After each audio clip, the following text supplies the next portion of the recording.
In ancient times, when the gods still walked among men, in the beautiful region of Boeotia, there lived a young mortal princess named Semele.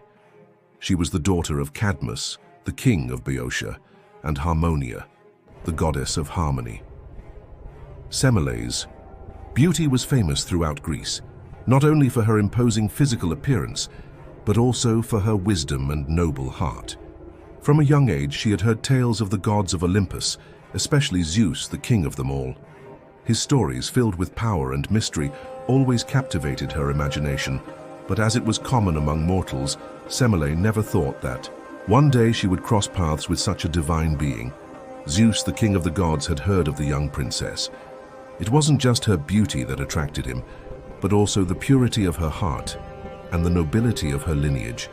Zeus, a god accustomed to taking whatever he desired, felt an irresistible attraction to Semele.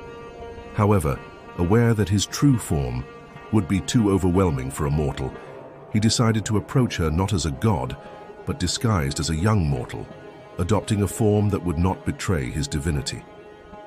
One day, while Semele walked through the palace gardens, surrounded by flowers and soft aromas, she sensed the presence of someone.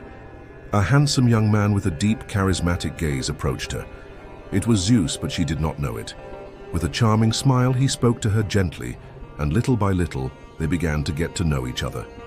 In his mortal form, Zeus showed a warm and humble personality, always attentive to her words and desires. Semele, captivated by his elegance and charm, soon began to feel an attraction that she had never experienced before. They met many times, sharing conversations about life, love, and the stars that illuminated the night sky. Over time, their relationship grew. Zeus, though completely in love with Semele, knew that he must reveal himself at some point. There was something within him that could no longer be hidden. The connection between them was so intense that his desire to share his true nature grew, stronger with each passing day. Semele, for her part, was beginning to suspect that her lover was not just a simple mortal. There was something about him that seemed extraordinary. His gestures were too perfect, his intellect too sharp, and his presence too powerful. One day, while walking through a field of flowers in Boeotia, Semele finally gathered the courage to ask him. She looked into her lover's eyes with a mix of curiosity and confusion, and without further ado, she said, "Who are you really?" Her voice was soft but firm. "There is something in you that I cannot understand. Your words, your gestures, everything about you is so perfect that it cannot be from this world. What is it that you are hiding?" Zeus, with his heart racing, knew that the moment had come. He could no longer hide himself, nor could he continue deceiving her.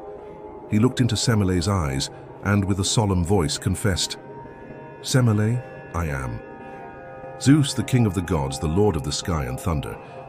What you see in me is not a mere mortal, but the very manifestation of the power of the gods. I have loved you since the first moment I saw you, and I can no longer hide the truth from you."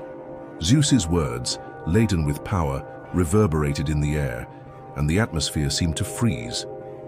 Semele, surprised, stood still for a moment. Her mind tried to process what she had just heard, but she could not believe it. She was standing before him, not a mere young man, but Zeus himself. Though astonishment filled her, she could not help but feel a mixture of fear and admiration. The revelation that she had been in love with the king of the gods unknowingly was something she could not fully comprehend. However, in her heart, her love for him remained the same, but doubt began to cloud her mind. Semele, like any mortal, feared the unknown. If he truly loved her, why had he not shown his true form from the beginning? Shouldn't his love be so great that he would not hide behind disguises? With her heart full of questions, Semele looked at Zeus and, without looking away, said, "If you are truly a god, Zeus, why do you hide from me? A god like you should not fear revealing yourself as you are. If you love me, why not let me see your true greatness?" Zeus, hearing her words, felt a mixture of fear and love for her. He knew what his true form could do to a mortal. His power was too great for a human to withstand without suffering the consequences. In a soft voice, he warned her, "Semele, my true form is too much for a mortal to bear. My power is such that you could die from seeing the glory of the heavens. "I beg you, do not insist." But Semele, convinced that if he truly loved her, there was nothing to fear, insisted. With a firm voice, she said, "If you love me, Zeus, you must show me who you really are. There is nothing to fear. I love you as you are." Finally, Zeus could not deny her request. Despite knowing what might happen, he agreed. With a sigh, he allowed his true being to be revealed before her. In that very instant, the sky lit up with a blinding light, and a thunderclap rang out so powerfully that it shook the earth. Zeus, in his divine splendor, appeared before Semele as a radiant being, dazzling as the sun itself. His form was so majestic that the atmosphere became warm, almost unbearable. The light of his being was so intense that it seemed to blind everything it touched. Semele, upon seeing the magnitude of his power, could not resist. The sight of Zeus in his divine form was too much for her mortal body. The brilliance of his being consumed her, and in a burst of energy her body was reduced to ashes. The young princess fell dead, unable to endure the magnificence of Zeus. Zeus, devastated, knelt over the ashes of the woman he had loved deeply. His pain was immense, but at that very moment of tragedy, something miraculous happened. From the ashes of Semele, a spark of life emerged. In the womb of Semele, the child she carried within her remained alive. Quickly, Zeus, though filled with despair, took the embryo and hid it in his own thigh, protecting it from the world and any harm. In this divine refuge, the embryo grew, shielded by the power of Zeus. For months, Dionysus grew in the thigh of Zeus until he was finally born, not from the mortal mother, but from the god himself. And so, though the tragedy of Semele and her sacrifice to learn the true nature of her love was heartbreaking, the story did not end in the darkness of death. Instead, a new cycle, a new life was born, one that not only transcended the fatality of her mother, but also brought with it an eternal lesson. Dionysus, son of Zeus and Semele, would be known by all as the god of wine, of unbridled joy, of festivity, but also of pain and madness. Dionysus represented not only the euphony of life, but also its inevitable duality, the deep connection between light and darkness, joy and suffering. In Olympus, Zeus, though marked by the loss of his beloved, looked at his son with a mixture of pride and sorrow. Dionysus was not only the embodiment of his love for Semele, but also the reminder that from death, life can emerge, and that beauty and pain are intrinsically intertwined in the eternal cycle of the universe.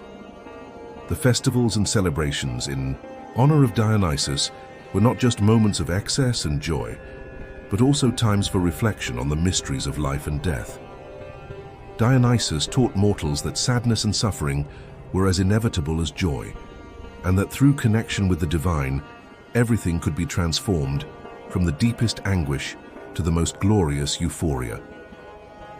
In the Garden of Olympus, Zeus, sometimes in silence and at other times in the company of other gods, observed the passage of time. He knew that the story of his love with Semele was not just a tragedy, but a story of sacrifice and transformation.